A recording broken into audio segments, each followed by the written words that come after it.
Hello and welcome to Fish Fingers and Custard, the Explosion Network's Doctor Who Aftershow. This week, it's time to get into the nitty-gritty, break down Series 11 in full.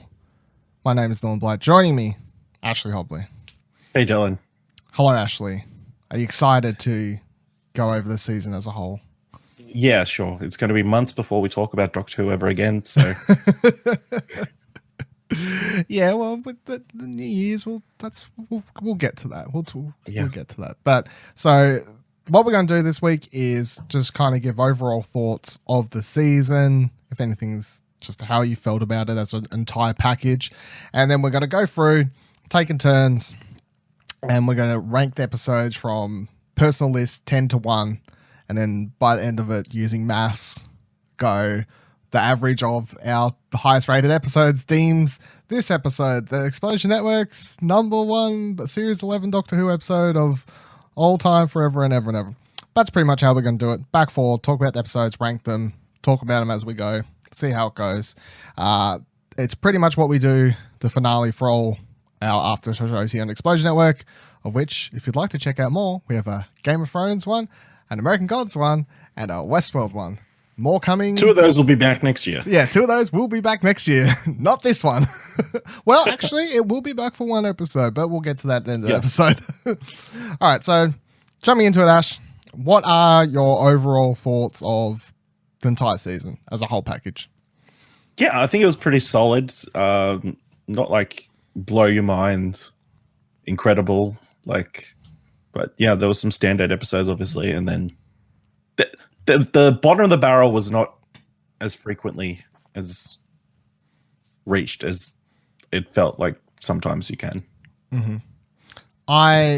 Especially when I cared the full season, which it's a tick in the box. Yeah, I enjoyed it from start to finish. I fully expect there to at least be 1 crappy episode or 2 crappy episodes or just meh episodes. That's kind of just how it works, I feel, for the most part. So went in knowing that, of course. And also I do feel like the first season of any new Doctor is the most what works, what doesn't work, what works, doesn't work, what works, doesn't work. And then when they get around to the next try, they know the storylines that kind of resonate well for that kind of Doctor and what they can do better with them and what storylines don't really work for them, I guess. My number one takeaway from the series as a whole is, as much as I enjoyed Chris Chibnall coming in and going, look, new Doctor, first female Doctor, we're just going to go full crazy, no Christmas special, all this, breaking all the rules and whatever else. And he's like, no returning monsters, villains from any of Doctor Who's past. Which I kind of liked in premise, but then having an entire season of that just made me feel like there wasn't enough oomph ever, especially with the main villain, which of course I'm not a big fan of at all, with the Tim Shaw. It would have been fine if they had something cool. Yeah. If they had have created something like the Whipping Angels, or if you created something like the Silence. Yeah. But to be fair, nothing this season was memorable. No, I don't feel it works. Yeah. And also I think one of the problems was I feel like you could have gotten rid of some of the crappier episodes and the smaller episodes and potentially done some of the more enjoyable episodes as 2-parters and stretched them out a little bit and got more time with the characters and stuff like that. And I would have preferred that, because there were times where it felt like episodes were rushed. Like even the finale could have been a 2-parter, I feel. You could have built upon that, done a lot of other things. Which fine. I mean, the majority of episodes you could probably stretch to 2 episodes if you need to be. Will they work? I don't know. But it's like I quite enjoyed when Moffat did that season. That was just old 2-parters. Yeah. And old school Doctor Who was 4, 6, 8 million episode parters. You know, it was long form episodes. So as much as I do like the one job in out storylines here and there, I think the combination of them all being that, on top of the fact they were all new monsters or storylines and nothing ever returning, I think the combination of all that just made it feel very too wonky. I don't know, nothing really to grab onto, I guess. But overall, I did enjoy the season as a whole. I looked forward to watching it every week.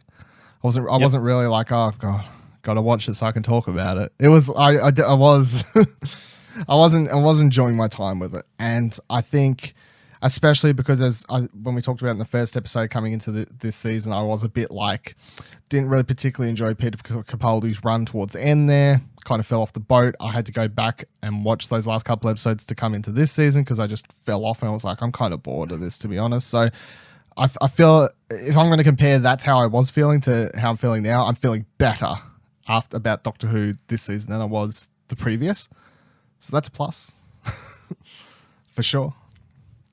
Anything else? No. Okay. How'd you feel? The thing is, I think they didn't explore the companions enough. I think Graham had like a full arc. Ryan had half an arc. Yaz had barely anything. So I guess that's something you'll look towards in the next season.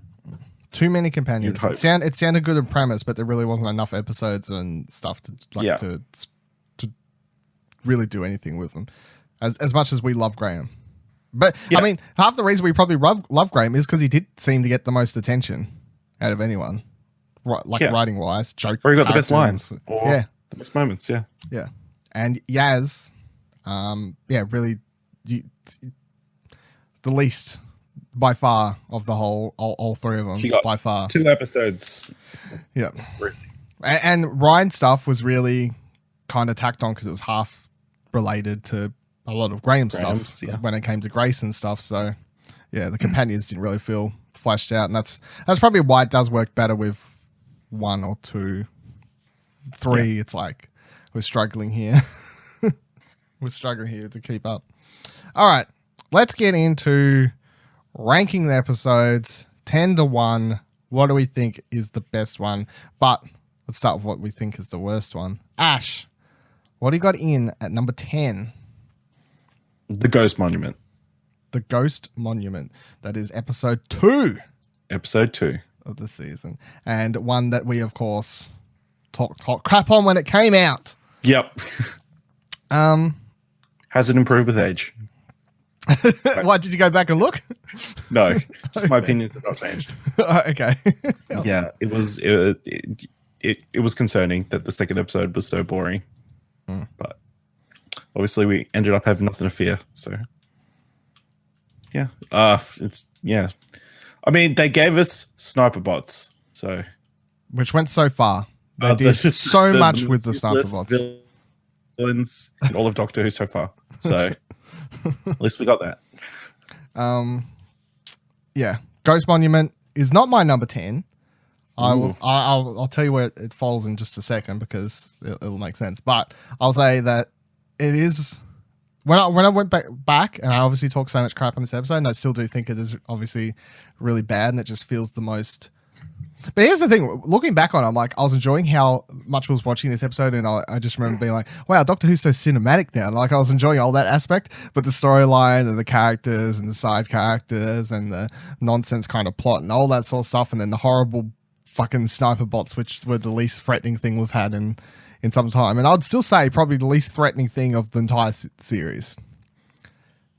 And that's why it was so much funnier when they arrive in the finale, and it's like, hey, remember them? Yeah. They kick them over. They're not going to hit you.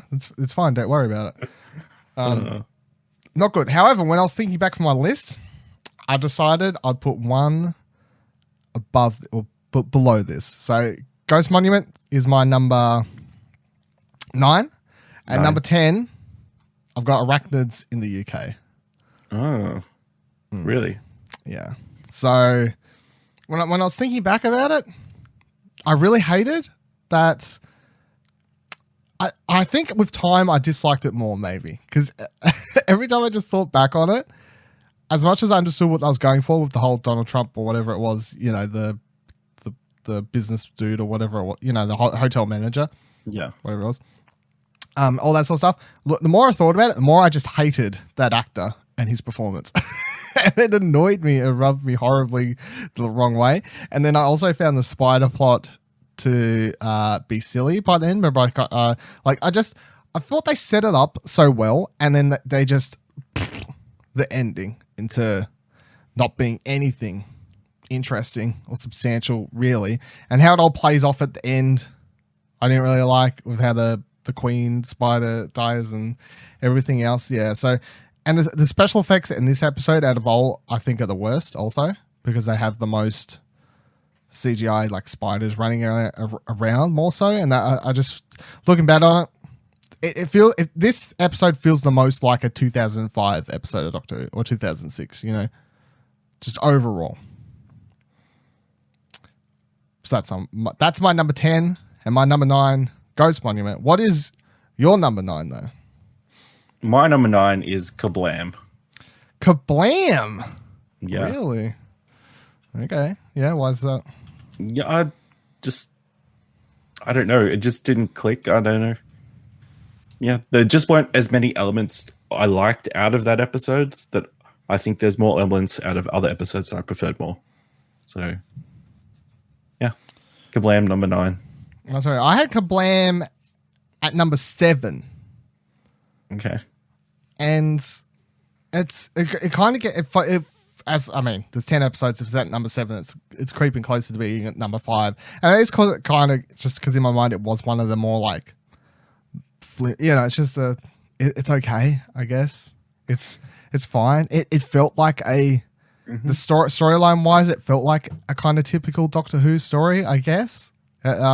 More so than a lot of the others, it kind of just felt like your typical story out of Doctor Who. But once again, I feel like the ending wasn't as good as the setup and everything we got coming before it, because watching people walk around the warehouse. I'm in it, Ash. I'm in the VR headset walking around is what's happening for me.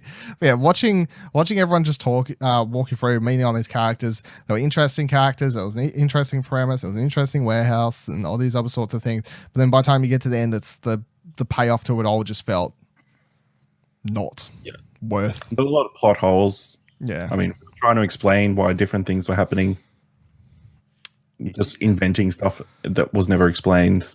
Well, you know, that's what. Yeah. And then the Doctor just lets the guy die. Yeah, well, that's true. This Doctor who's so set on not killing anybody. Yeah, but that guy, can you make it up here? No. All right. No. All right, bye. No, you could have made the robots open it anywhere.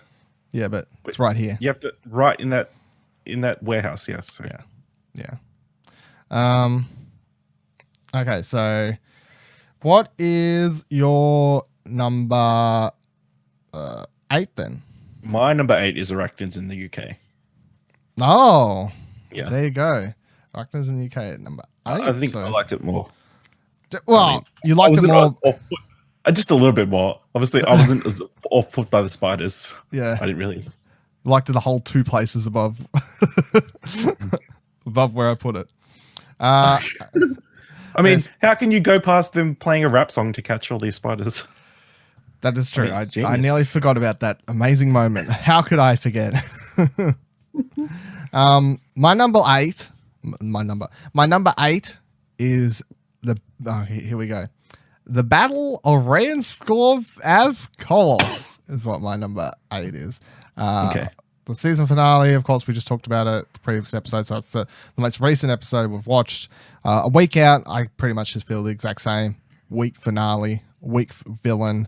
The stakes weren't high enough, or they didn't feel as high as they were trying to tell me they were, and the finale didn't give me a Doctor Who finale feeling. You know, I want to walk away with this magical, this person just saved the galaxy, it's amazing, oh, I want to get in that TARDIS and have journeys within time. And most finales have this big epicness to them and great emotional moments and whatever else, but That's been this season though. There hasn't been like a overarching story. Everything's been standalone.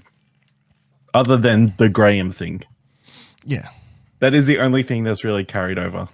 Yeah, but it's like if you're going to bring one thing back and you're going to make your one returning villain be the season finale villain, you'd think they'd at least make it cool, I guess. Or what? pay Teeth off. aren't cool?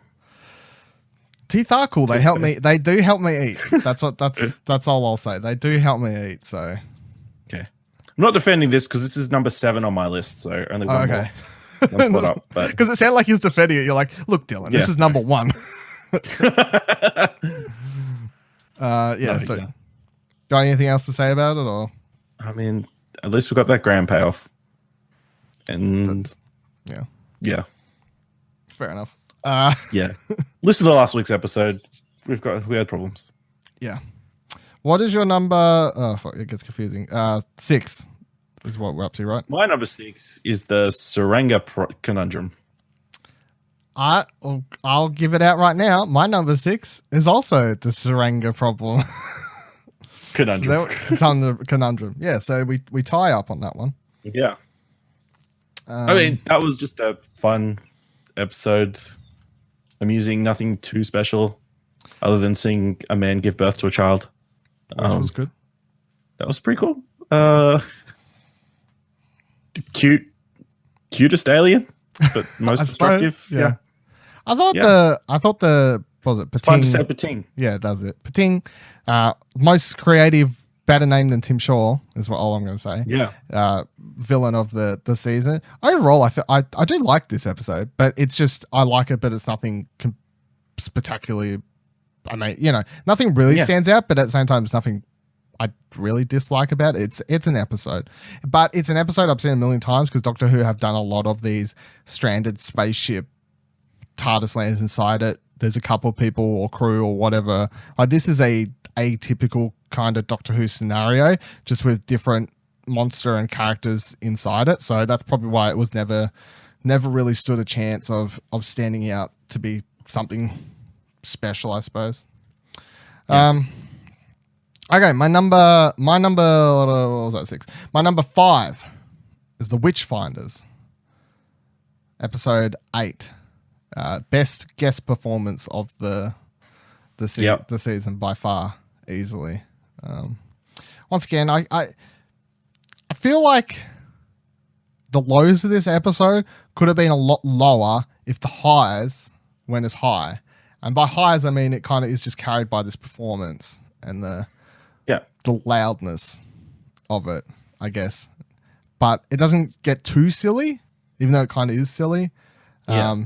It's also the first episode, one of the only, well, there's a few, but this episode more than others directly kind of puts the Doctor, the only time they kind of put the Doctor directly into a place of how you couldn't have done this storyline if it was any other previous Doctor, but then they don't take it far enough, I don't think. Like they could have taken it way further. How much further could you? I think they could have done it because I still think a lot of it was like, it wasn't forefront storyline. It was like, They called her a witch and dunked her in the water. I know, but I still feel it was subtle and a lot of people could miss it because a lot of people like who may not know like the. What, did you want her to outright say, I used to be a man? No. I just think I feel like they could have done more with it. Like once you're already in that premise, in that time period, and you're going as far as dunking her and all these sorts of things, it's like just commit to it. Just go full balls here. Let's go balls to the wall weirder with this. Let's just go there. Do some crazy things. I don't really know what. I just felt like it didn't quite reach its potential. And then once again, like a lot of episodes, by the time we reach the end, the finale, the payoff to the villain wasn't as good as the rest of the episode. It was just, okay, you chuck them back in the tree. Good job. That was exciting. That's great, everyone. So yeah, that's my number 5. What is your number 5? My number 5 is The Woman Who Fell to Earth.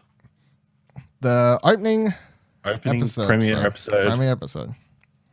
I think I would have liked it more if Tim Shaw didn't come back.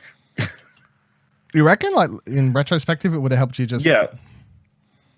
Fair enough. Yeah, I don't I think his return kind of sours me on it because that was he's not a good character. No. And because of this episode, we had to see more of him. Yeah, that's true. I had this one at number 4, so only just above you.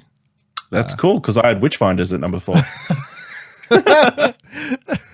It's so funny how this stuff kind of works out sometimes. It's like, okay, that works out. It's not surprising because I think there were clearly better episodes, and there were clear distinctions between the best episodes, the middle episodes, and yeah. Well, there usually is, I suppose. Yeah. I thought the premiere episode was good. I kind of feel like you at the same, like, I went back and looked at my review that I wrote for it, right? And I sound a lot happier with it than I am now. And if I had to pinpoint a reason, it probably is the same as you, where I'm like, the reason I'm more soured on this now is knowing that fucking guy comes back and becomes such a hatred for me for the entire season. I didn't know how much of a problem I would have with him the first time I watched this episode. I didn't know that a week later, episode 2, I'd be like, oh, God. And then I would spend the rest of the season going, yeah, can't wait to get to the season finale. There, he's going to be there. And then he shows up and it's like, oh. So even more reasons to hate episode 2. It ruins the whole show. It ruined the season for me. The whole season ruined by that retroactively ruined the premiere. Yeah. Yep. So, I mean, good job, everyone. I mean, it's still good. I mean, top 4, 5, still, it's like top half. Oh yeah, we're not saying it's bad. Pretty great. Yeah. Yeah. Look, it's good. It's just got retroactively worse. is what's happened. Is what we're saying, yeah. All right, so my number 3 then, Demons of the Punjab. Yep. I was waiting to see if you'd be like, yeah, I've got it number 3 also. No. So really good episode. Interesting time period.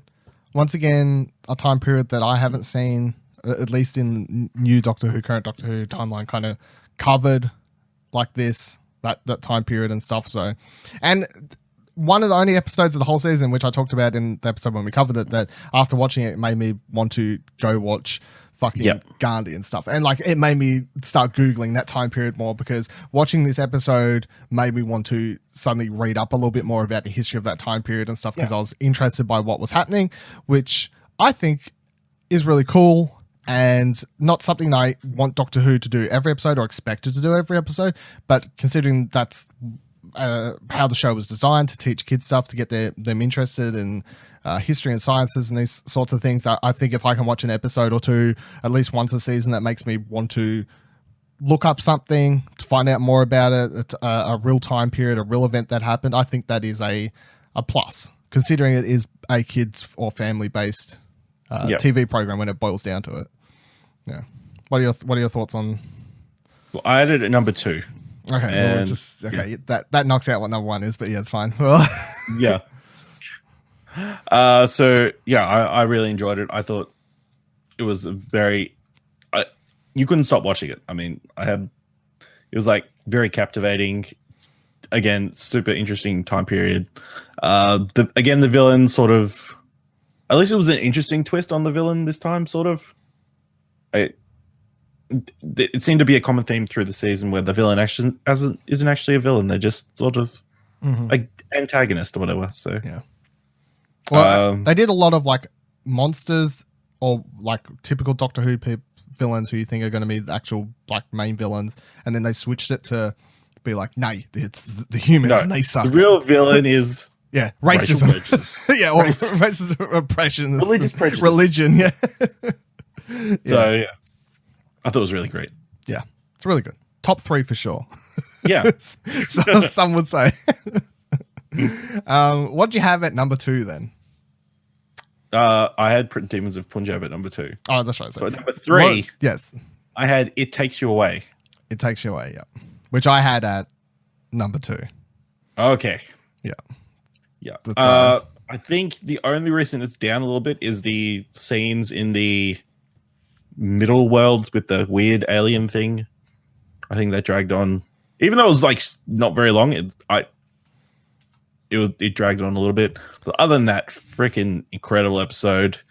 Obviously, once they get to the mirror world and you get the emotional hit with Grace coming back, and then it goes batshit crazy after everybody gets booted out of the mirror world, and the Doctor talks to a Frog. freaking frog, Which I love. so good. Still thinking back on it, I just love it. This is the weirdest episode of the season by far. Yeah, I feel definitely the weirdest. easily, yeah.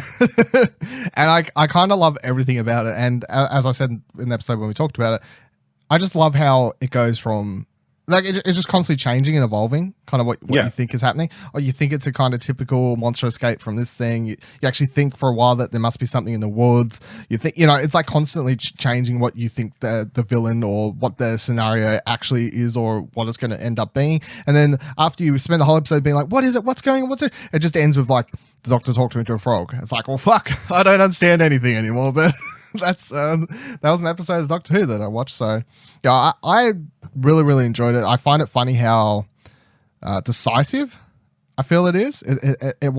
Has been. Yeah, like online, a lot of people I've seen hate it and say it's the worst episode of the season, whereas you and I obviously quite enjoyed it. So yeah, it's interesting just to see what people. But well, it's some people really like the Ghost Monument, so you can't read anything into it. I just find it so funny that because people who hate the more historical episodes, and we're about to talk about one that a lot of people didn't like for weird reasons. Because if you haven't figured out by now what number one is, you're about to be really, really shocked. But this episode is it's not historical, it's not anything, and it's the most sci-fi weird one. Yeah, it's like, is that what you want? Like, did you want really crazy sci-fi original story type thing happening? Because the story in It Takes You Away, to me, plays out like it could have been written by a younger Stephen King, like, short story, like it could be a sci-fi or horror short story in some novella by some writer or something like that. It kind of just plays out that kind of pace, I feel, and has a nice end to it, I suppose. Like, you could replace the Doctor with another character and the story kind of just still plays out the same kind of way, I suppose. That's the thing. Like, I feel like it could have been another story idea adapted into Doctor Who nicely. I can't remember the writer's name, but it's like, I've had this idea for ages and I've kind of just adapted it into Doctor Who somehow, which worked out nicely for them. Not saying I have any proof for that, but it kind of just feels like it was that kind of story.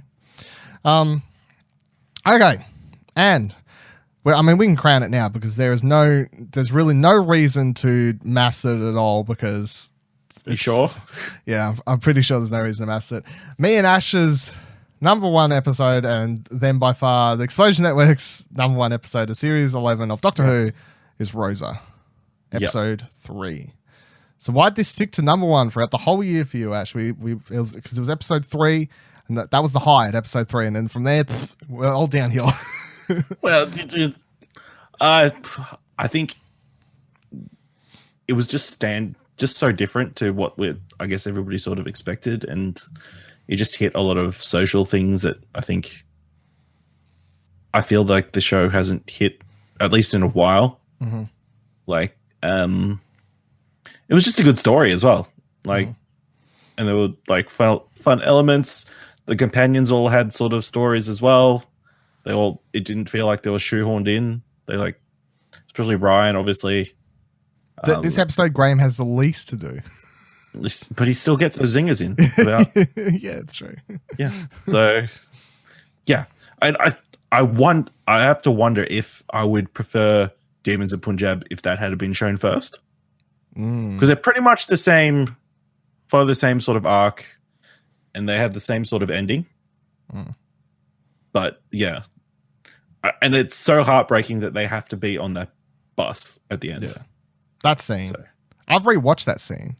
Yeah, that's like I've gone back and rewatched the entire episode, but I have rewatched that scene 2 or 3 times after because I thought that scene like was just put together so wonderfully with the song choice, everything. Even though song choice for a lot of people is like a bit too on the nose or something. I'm like, I don't care. You're like, you're going to break my heart. You want the tear ducts going. You've succeeded. You've done it.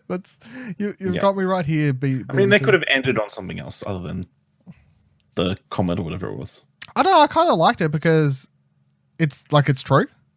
It's not some bullshit made up comment that suddenly the Doctor's making up in this show just for the sake of being like, oh, look, tight back into space or something. Like, Googled it after the episode. Is that a real thing? Is there a comet, Rosa? It's like, yeah, it's comet 23,400 and, something along those lines. Yes, 23,000 something. There's 23,000 comets. They had to find some historical figure. But at the same time, it's like, I would never have known that if it hadn't been in the episode. It's fair. So, I also find it interesting because this one, like, I knew the story of Rosa Parks. Yeah. And I found out after watching this episode and talking about it with more people that a lot of people, or it's just an Australian thing, I don't know her story. So I was wondering like how many people for the first time would have been watching this episode going, who is this person? What happens? And then by the time it gets to the end, it's like, oh shit. Although it's a lot more brutal and horrible, I suppose, the way it plays out in real life, because they kind of just go for the more emotional punch than the actual. Because the words the police officers and everything would have been using for a start, like, would have been... it would have been more horrific. A lot more horrific and it was straight probably up. toned down. It was toned down, and I accept that because it is a family-friendly kids show. But I feel like they pushed it as far as they could go, especially with some of the word choices and the aggressiveness. And, like, if I was a little kid watching this episode with that bus driver, like, screaming in her face, because they had that close up of his face and he's just like snarling like a fucking wild animal or something. Like, that would have scared the shit out of me as a kid, I feel. Just watching that happening. It's like, why is this crazy guy yelling at this nice lady to get off the bus? But yeah, it's when I think back at a lot of my other favorite Doctor Who episodes, they're either ones that focus heavily on the Doctor and companions, like the storyline kind of plays tightly around them mainly to do with the Doctor or one of the companions or something, like be that an Amy Rory scenario, which like they had a lot of emotional episodes, or one of the main Doctor episodes like Rose, whatever, wherever you want to go, they're usually companion or Doctor related. Or some of my favorite other episodes are just monster episodes. Like, of course, everyone loves Weeping Angels first episode for a reason, because it's Blink, because it's just such a good story that it, like, take away the Doctor Who aspect, you can probably just sit down someone to watch that episode and they don't need to know anything about Doctor Who to watch it, and they can just watch it as a good like 45-minute thriller or something, like mystery along those lines, because for the most part the Doctor isn't really in it but like apart from sending tapes, so that just plays out really well. But I think this is one of the first episodes that is like kind of one of my favorite episodes of the whole run. I would put it in my favorites. I don't know, like, if it's top 10, top 20, or how I'd go about it. But I definitely think it's one of the best episodes of the series. If I had to pick at least one from every series and add them up, this could be 11. It's at least top 11 if I'm picking one per series, So that's how it's going to work out. But it's only one that's focused on like a historical real life event, I feel. Like the rest are sci-fi, character-based, something like that. So, definitely a different route for the series. And if they're going to look at if they're going to weigh up what people have said online and the feedback that they've got before they go into series 12, I mean, they've got the time to redo some scripts if they're not putting it out until 2020. Yeah. Then aren't they already shooting it though? I think they just what I read. I thought they just said I thought they just said they're going into production next year. Like, they haven't announced it. Yeah, which means most of the scripts would probably be done, but like I wouldn't expect all of them to be. But scrap one, change some things. Looking back now, if we want to look back on see what we got out of what we just talked about, then it's that most of our favorite episodes were like historical. Like, two of our favorite episodes of the whole series between Rosa and then the Demons of the Punjab are historical based ones, which were both episodes that really felt different for Doctor Who. But at the same time, it's so funny to say and think about, because that's how Doctor Who started. First ever episode of Doctor Who, they fucking time travel back to caveman days.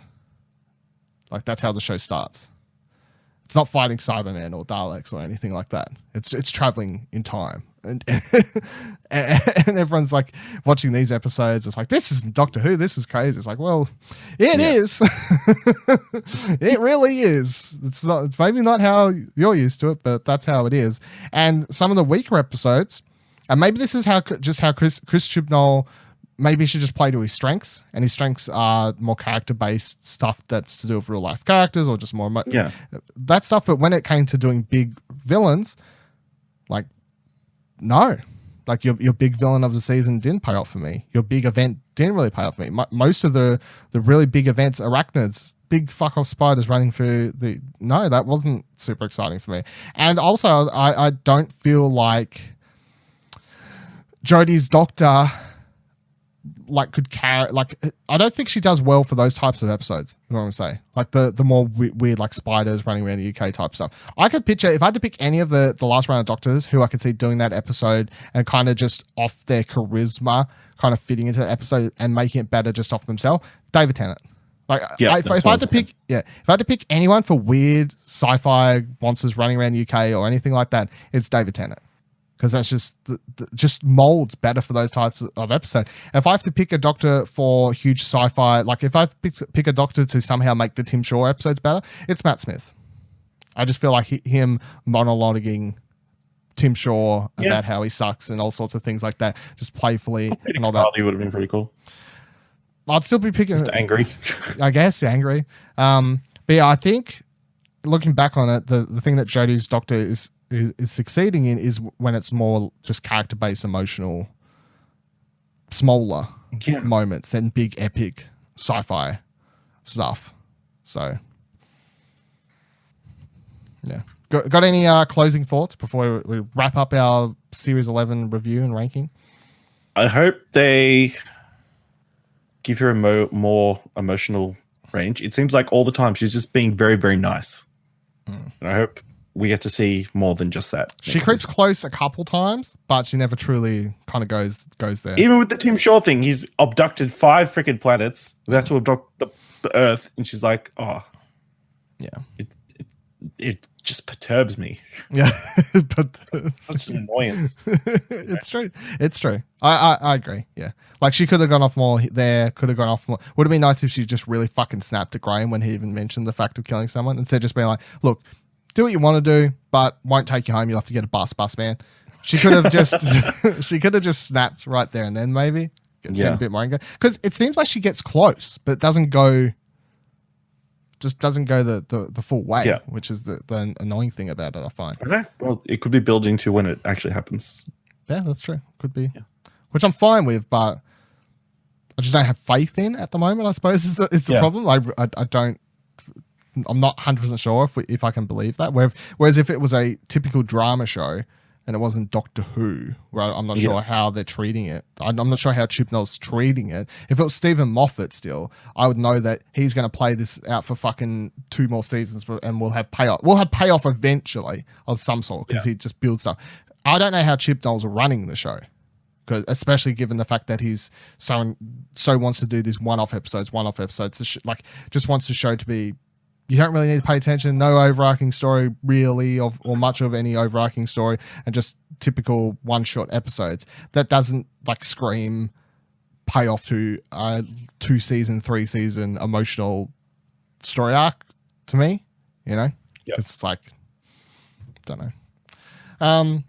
But anyway, we will see yous all in 2 weeks' time for when. What? 2 weeks? Yeah, I know. It's not long at all. It's not very long at all, but it's 2 weeks break, Ash, to recuperate, get ready for one more episode of Doctor Who in the new year, of course, when the New Year's Day special airs. Still not sure when it's airing in Australia officially, like a spot on time, but just presume it's around the same time. So it'd be like 5 a.m. Probably like 2nd.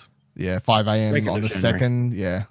Or whatever time, because I think they put up on iView at 5 a.m. on the 2nd, or whatever time it is in the UK. I assume it's in the same time slot. Yeah, and then I'll probably, you'd think so, surely. It would be weird if it wasn't. And then I'll probably air at 6 p.m. or whatever it is that it airs on ABC, or has been airing. I don't know. I watch it on iView. There you go. But yeah, 2 weeks time, we'll be talking about New Year's Day specials. That's exciting. I'm not going to go over it all again because we talked about it last week, but hopefully Daleks. I would be really excited for something like that after an entire season of new monsters, new things. So hopefully Daleks or something along those lines. If not, and it's still something cool, sure, I'm just going to go in semi-open-minded. I'm 100% willing to admit that I'm going a little bit, or at least like 15-20% of a please be Daleks at this stage, but I can't help it after the trailer they give me.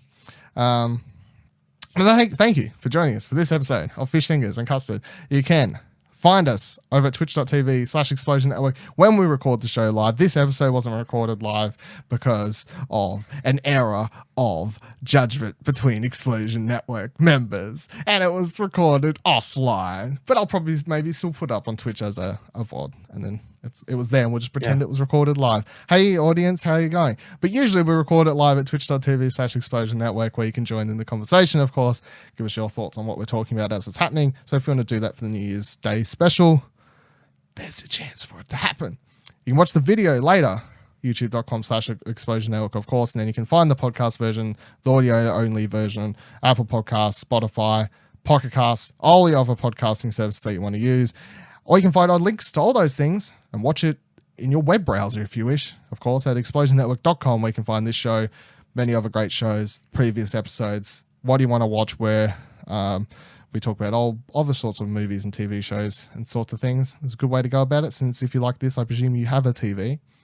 Connections. Yeah, you probably watch things. You probably watch things, so there's at least a connection there for that. You follow the Explosion Network on Twitter at Explosion Pod. You can follow me on Twitter at Vivaladil, VIVALADIL. You can follow Ash on Twitter at Ashley Hobley, ASHLEYHOBLEY. And for the last time this year, Ash, sign off the episode. So have you done the math yet? What math? You're going to make it the definitive list, right? Oh, look, I didn't really bother, but so you had Rosa at number 1 because it had a total of 2 points. You had a tie between It Takes You Away and Demons of Punjab with 5 points each. Then you had a tie between The Witchfinders and The Woman Who Fell to Earth, both with 9 points. And then you had the Tsunga Conundrum on 12 points. Then you had the Battle of Ranskor Kolos on 15 points. Then the Ghost Monument on 19 points at last. Okay, good. So we can officially confirm Ghost Monument worst episode. It was officially the worst. All right, bye. Great. Bye.